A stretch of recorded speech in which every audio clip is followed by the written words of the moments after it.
2023 সালে এসে যখন মানুষ লাখ লাখ টাকা আয় করতেছে অনলাইনে বা অফলাইনে, তখন মাসে $1000 আয় করা, যেটা মাসে 1 লাখ টাকা আয় করার সমান, সেটা খুব একটা কঠিন কাজ বলে আমার মনে হয় না। যে 4টা স্ট্র্যাটেজির কথা আমি বলবো, 4টাই কাজ করবে, বাট তারপরেও প্রথম 3টা যদি আপনার কোনো একটা কারণে মনে হয় যে অনেক কঠিন, 4 নাম্বারটা 100% আপনি করতে পারবেন, এই বিষয়ে আমার কোনো দ্বিমত নাই। একটা বাচ্চাও যদি দেখে 4 নাম্বারটা, আমি শিওর সেই বাচ্চাও এটা করতে পারবে। চলুন শুরু করা যায়। প্রথম অপশন, স্টার্টিং আ ব্লগ।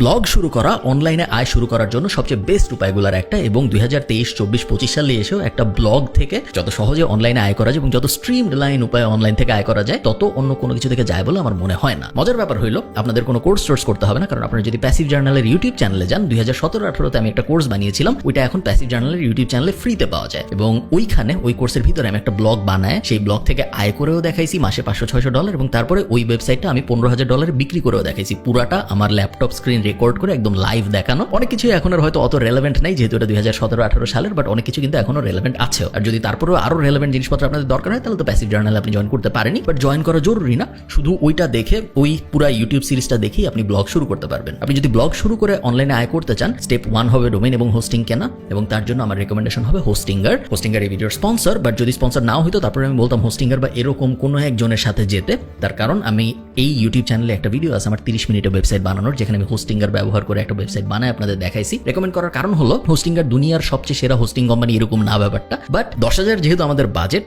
10,000 টাকার পুরো টাকাটাই আমরা ওয়েবসাইটের ডোমেইন এবং হোস্টিং কেনার পেছনে খরচ করতে চাই না, কারণ সামনে আমাদের লোগো লাগবে, ওয়েবসাইটের সামনে আমাদের ওয়েবসাইটে কন্টেন্ট লাগবে, ওগুলোর জন্য একটু টাকা রাখা উচিত। খুব কম দামে ডোমেইন এবং হোস্টিং কেনার জন্য হোস্টিঙ্গারের থেকে ভালো স্ট্যান্ডার্ড সলিউশন আসলে নাই। তার কারণ হোস্টিঙ্গার থেকে যখন আপনি হোস্টিং কিনেন, আপনি অলরেডি একটা ডোমেইন ফ্রি পান, ডোমেইন আলাদা কিনতে হয় না, এবং হোস্টিঙ্গার দিয়ে যেহেতু আমি অলরেডি কিভাবে একটা ওয়েবসাইট দাঁড় করাইতে হয় 30 মিনিটের কম সময়ে এটা আমার ইউটিউব চ্যানেলে রেকর্ড করে দেখাইছি, তো ওই ভিডিওটা আপনি রেফারেন্স হিসেবে ইউজ করতে পারেন, এবং খুব সহজে ওইটা ব্যবহার করে আপনার এন্ডে আপনি ব্লগ দাঁড় করে ফেলতে পারেন। খুব আহামরি কোনো কোর্স বা কোনো টিউটোরিয়াল এমন কোনো কিছু দরকার হবে না। ওয়েবসাইট আমি বানায় ফেললাম, ব্লগ আমি বানায় ফেললাম, স্টেপ 1 শেষ। স্টেপ 2 হইলো, এখন এই ব্লগের ভিতরে আমি কন্টেন্ট দেওয়া শুরু করব। কন্টেন্ট দেওয়া শুরু করলাম, এবং কন্টেন্ট দেওয়া শুরু করলে প্রথম দিকে খুব বেশি আহামরি কিছু হবে বলে মনে হয় না। প্রত্যেকটা ব্লগের একটা ট্র্যাজেক্টরি থাকে, এভাবে শুরু হয় এবং তারপর আস্তে আস্তে এক্সপোনেনশিয়ালি গ্রো করে। প্রথম 6-7 মাস তেমন কোনো আহামরি গ্রোথ আপনি দেখবেন না। 7 নম্বর 8 নম্বর মাসে যে আস্তে আস্তে ট্রাফিক আসা শুরু হবে, 12তম 11তম মাসে যে আপনি প্রথম আয়ের দেখা পাবেন বলে আমার মনে হয়, এবং যেটা আমি আমার নিজের এবং আমার হাজার হাজার স্টুডেন্টের সাথে হতে দেখেছি। আপনি যদি হোস্টিঙ্গার ইউজ করতে চান, ডেসক্রিপশনে লিঙ্ক দেওয়া থাকবে উপরে নিচে, যেখান থেকে ইচ্ছা আপনি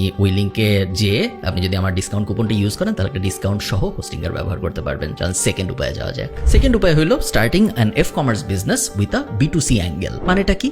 আমার এই ইউটিউব চ্যানেলে যদি আপনি একটু পিছনে ঘাটেন, আপনি দেখবেন আমার একটা ভিডিও ছিল যেখানে আমি 7 দিনে 50,000 টাকার একটা ব্যবসা একদম লাইভ দাঁড় করায় আপনাদের দেখাইছিলাম। কিছুই করি নেই, একটা সিম্পল আইডিয়া খুঁজে বের করছি, যেটা একটা ইউনিক ব্যাপার ছিল, যেটায় B2C মার্কেটিং করা সহজ। আপনার ওরকম একটা সিম্পল আইডিয়া খুঁজে বের করতে হবে, যেটার উপরে B2C বিজনেস টু কাস্টমারে মার্কেটিং করা যায়, এবং এই মার্কেটিংটা আপনি করবেন ফেসবুক অ্যাড দিয়ে। ফেসবুক অ্যাড কিভাবে শিখবো? এগেইন প্যাসিভ জার্নালের ইউটিউব চ্যানেলে যদি আপনি যান, ফেসবুক অ্যাডের বেসিক কোর্স ওখানে পুরোটাই দেওয়া আছে, আপনার কোনো জায়গায় কিনতে হবে না। অ্যাডভান্স কোনো কিছু যদি শিখতে চান, তাহলে তো প্যাসিভ জার্নালের কোর্স আছেই, বাট বেসিকটাই এনাফ মোটামুটি শুরু করার জন্য। এমন একটা প্রোডাক্ট বা সার্ভিস আমাদের খুঁজে বের করতে হবে, আইডিয়ালি প্রোডাক্ট যেইটা খুব সহজে ফেসবুক অ্যাড দিয়ে মার্কেটিং করা যায়, এবং তারপর ওই দুইটা যখন আমি পাশাপাশি বসাবো, খুব সহজেই আমার ধারণা 1 থেকে 2 মাসের মধ্যে আপনি 1 লাখ টাকায় চলে যেতে পারবেন রেভিনিউতে, প্রফিটে না, এবং তারপরে আরো 2-3-4 মাস সময় লাগবে প্রফিটেবিলিটি পর্যন্ত যেতে। থার্ড, একটু কমপ্লিকেটেড, এই টপিকটার নাম হলো starting a business with an influencer in the B2B or B2C arena, ideally B2B। মানেটা কি? আপনি চিন্তা করেন, বিভিন্ন ইনফ্লুয়েন্সার আছে বাংলাদেশের মার্কেটে। বাংলাদেশ এখন ইনফ্লুয়েন্সারদের জন্য স্বর্ণখনি, চারদিকে যেদিকে তাকাই আমরা দেখি ইনফ্লুয়েন্সারগুলো আসলে কারা? ইনফ্লুয়েন্সারগুলো তারা যারা মানুষকে কোট আনকোট ইনফ্লুয়েন্স করে, বিভিন্ন ধরনের কন্টেন্ট বানায়, তাদেরকে তো আমরা ইনফ্লুয়েন্সার বলি। বেশিরভাগ ইনফ্লুয়েন্সারের বিজনেস সেন্স খুব খারাপ, কারণ ট্র্যাডিশনালি ঐতিহাসিকভাবে সামাজিকভাবে বাংলাদেশের মানুষকে বিজনেসে অত আগ্রহীও করা হয় না, বাংলাদেশের মানুষকে রিস্ক নেওয়া অত শেখানো হয় না, এবং বিজনেসকে সাধারণত চাকরি থেকে অনেক নিচে দেখা হয়। কেউ ছোটবেলায় তার রচনায় লেখে না যে আমি বড় হয়ে ব্যবসায়ী হবো, সবাই লেখে আমি ডাক্তার হবো, ইঞ্জিনিয়ার হবো। সাধারণ মানুষের জন্য সত্যি, ইনফ্লুয়েন্সারদের জন্য এটা সত্যি। এই ইনফ্লুয়েন্সারগুলা মনে করে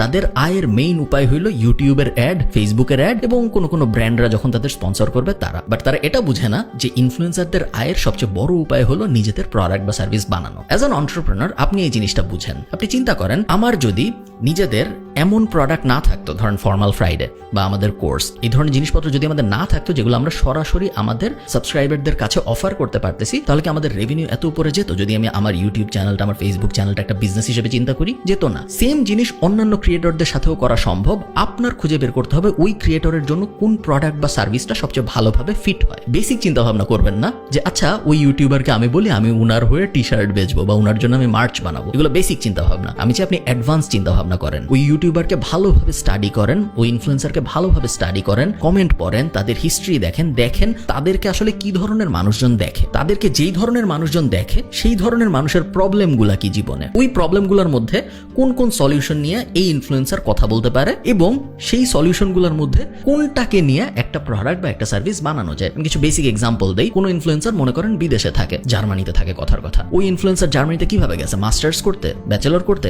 ওর জন্য হয়তো একটা ব্যাচেলর বা মাস্টার্স কনসালটেন্সি বা বিদেশে পড়তে যাওয়ার কনসালটেন্সি বা একটা এসওপি রাইটিং এজেন্সি, এই টাইপ জিনিসপত্র কিন্তু ওর জন্য ভালো বসে। ওটা কিন্তু আবার একটা বাইকার বাংলাদেশি ইনফ্লুয়েন্সারের জন্য হবে না। ওই বাইকার বাংলাদেশি ইনফ্লুয়েন্সারের জন্য বাইকের গিয়ার ভালো চলবে, বাইকের রিপেয়ারিং দোকানের স্পন্সরশিপ ভালো চলবে। সো বিভিন্ন ইনফ্লুয়েন্সারের জন্য বিভিন্ন ধরনের বিটুবি এবং বিটুসি প্রোডাক্ট কাজ করবে।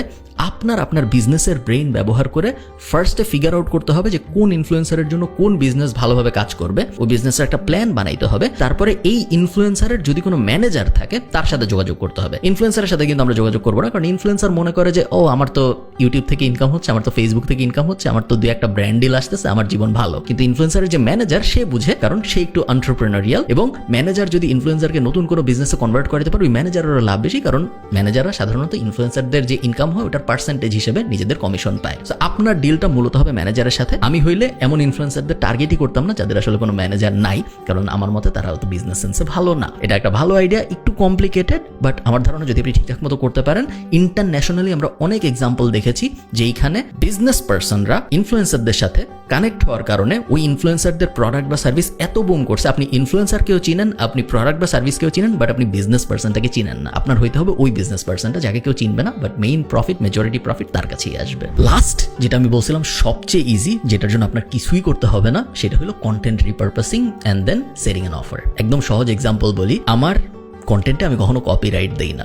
আমার ইউটিউব কন্টেন্ট বলেন, আমার ফেসবুক কন্টেন্ট বলেন, আমি কখনো কোনো কপিরাইট দেই না। অনেক ফেসবুক পেজ আছে, Khalid Farhan, digital academy, passive জার্নালিটি, অনেক ফেসবুক পেজ আছে আপনারা জানেন, অনেক ইউটিউব চ্যানেল আছে আপনারা জানেন, যারা আমি যখনই কোনো একটা কন্টেন্ট আপলোড করি ওটা ডাউনলোড করে, কখনো তারা ওটাই আবার ডাউনলোড করে সরাসরি আপলোড করে দেয়, কখনো তারা ওটা কেটে ওই কন্টেন্টের ভিতর থেকে যে রিল বের হয়, ওই কন্টেন্টের ভিতর থেকে যে শর্টস বের হয়, সেগুলো আলাদা আলাদা করে আপলোড করে তাদের নিজেদের প্রোফাইলে, পেজে। কন্টেন্ট রিপারপাসিং যখন করা হয় সরাসরি তো একটা ইনকাম হয়। ফেসবুক তাদেরকে রিল ভিউয়ের জন্য টাকা দেয়, ফেসবুক তাদেরকে ভিডিও ভিউয়ের জন্য টাকা দেয়। তারা যদি ওইটা ইউটিউবে আপলোড করে, আমি যেহেতু কোনো কপিরাইট দেই না, সো তারা ইউটিউব থেকে ওটা থেকে ইনকাম পায়। ওটা একটা ডিরেক্ট ইনকাম, এবং তারা অনেক সময় আমার থেকেও বেটার টাইটেল এবং আমার থেকেও বেটার থাম্বনেইল ইউজ করে। সো এরকম কয়েকবার হয়েছে আমার ভিডিও আমার ফেসবুক পেজে আপলোড হয়েছে বা আমার ইউটিউব চ্যানেলে আপলোড হয়েছে, আমি হয়তো ভিউ পেয়েছি 50,000, বাট ওটা ডাউনলোড করে আরেকটু ভালো টাইটেল এবং আরেকটু ভালো থাম্বনেইল দিয়ে অন্য কেউ আপলোড করছে তার পেজে, ওটার ভিউ হয়েছে হয়তো 6 লাখ। এরকম অনেকবার হয়েছে আমার সাথে। আমার দেখতে খুবই মজা লাগে, কারণ আমার ভিডিওর কারণে তাদের ইনকাম হচ্ছে। এটা একটা উপায়, বাট আমি বলবো আপনি আরেক স্টেপ যান। শুধু এখানে কেন থেমে থাকবো আমরা? শুধু আমার সাথে করেন না ব্যাপারটা, একটা ক্যাটাগরি সিলেক্ট করেন যাদের সবার সাথে আপনি এই জিনিসটা করবেন। ক্যাটাগরি হইতে পারে ফুড কন্টেন্ট ক্রিয়েটর, ক্যাটাগরি হইতে পারে এডুটেইনমেন্ট ইনফরমেটিভ কন্টেন্ট ক্রিয়েটর আমার মতো মানুষজন, ক্যাটাগরি হইতে পারে যে কোনো ধরনের কন্টেন্ট ক্রিয়েটর। ওই কন্টেন্ট ক্রিয়েটরদের ভিডিও আপনি নেন, রিপারপাস করা শুরু করেন। ভিডিওটা আমি মূল ভিডিওটা নিব, ওটা কাটবো, কেটে ছেটে ওটাও আপলোড করব, এবং তারপরে রিল বানাবো, শর্টস বানাবো, ওগুলোও আমি আপলোড করব। তাহলে কি হইলো, আপনি জিনিসটা একটু ব্রডলি চিন্তা করেন দূরের থেকে। মানুষজন আপনার পেজটা বা আপনার ইউটিউব চ্যানেলটা কেন দেখতেছে? কারণ তারা এখন আর স্পেসিফিক একজনের উপরে আগ্রহী না, তারা একটা ক্যাটাগরির উপর আগ্রহী। আগে আপনার পেজটা তারা দেখতেছিল যারা ওই মানুষটার উপরে আগ্রহী, ওই মানুষের একটা ভিডিও আপনার সামনে আসছে আপনি দেখতেছেন, বাট এখন তারা ব্রড ক্যাটাগরির উপর আগ্রহী। আপনি যখন শুধু, আমার এক্সাম্পল দিয়ে আমি বলি, আপনি যখন শুধু আমার ভিডিও ডাউনলোড করে আপলোড করতেছিলেন, তখন আপনি যারা ওই ভিডিও দেখতেছে, আপনার পেজ যারা ফলো করতেছে, এখন তাদের কাছে কি বেচতে পারেন? আমার নিউজ লেটারের অ্যাফিলিয়েট হইতে পারেন, আমার কোর্সের অ্যাফিলিয়েট হইতে পারেন, আমি যদি নতুন কোনো প্রোডাক্ট বা সার্ভিস লঞ্চ করি ওগুলোর অ্যাফিলিয়েট হিসেবে ইনকাম করতে পারেন, একটা উপায়। আর একটা উপায় হলো আপনি